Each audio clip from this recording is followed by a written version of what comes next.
Hello everyone, আসসালামু আলাইকুম। সবাই কেমন আছেন? আজকে নতুন একটা রেসিপি নিয়ে আসলাম, ব্লগ নিয়ে আসলাম আর কি। রেসিপি নিয়ে আমি কখনো এটা রান্না করি নাই, তা আজ একটু ট্রাই করতেছিলাম, তাই আপনাদের সাথে একটু শেয়ার করলাম। আমি আজকে রান্না করতেছিলাম পায়েস। তা দুধ নিছি আমি 1 কেজি। 1 কেজি দুধের মাঝখানে দিয়ে দিছি 2টা তেজপাতা, 2টা সাদা এলাচ, জানি না কে কী বলো সেটা জানি না, আমি 2টা সাদা এলাচ দিয়ে দিছি।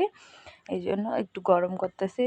আমি কখনো করি নাই, জাস্ট আম্মু করছে, এটাতে দেখছি। দেখেন আমি একটু নাড়ানাড়ি করতেছি, এখানে কোনো আমি পানি দেই নাই।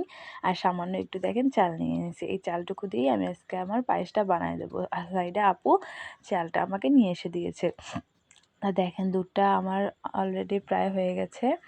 তা আমি এইভাবে যখন অলরেডি হয়ে যাবে তখন আমি পায়েসে চালটা দিয়ে দিছি।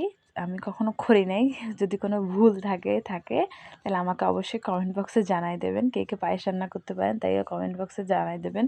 তা আমি নাড়তেছিলাম, আপু বলতেছে এত নাড়া যাবে না, পরে আমি নাড়া বাদ দিয়ে রাখছি। দেখেন অনেক সুন্দর বলও করতেছে, হয়তোবা চালটা ফুটতেছে।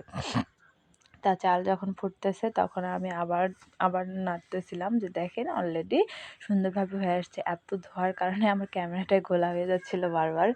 তা আমি তো কখনো করি নাই, তবুও যে করছি ভালো লাগছে অবশ্য, অনেক সুন্দরই নাকি হয়েছে। অলরেডি আমার পায়েসটা প্রায় হয়ে আসছে। তো সামান্য পরিমাণ আমি চিনি নিয়ে নিয়েছিলাম। তারপরে আমি যখন এরকম ব্লগ উঠছে, তারপরে দেখেন ক্যামেরাটা আমার এত ঘোলা হয়ে গেছে, পরে আমি ভিডিওটা করে দিয়েছি। দেখেন 1 পিস পরিমাণ আমি চিনি নিয়েছি, পেরেছি চিনিটা সম্পূর্ণটা আমি ঢেলে দিয়েছি।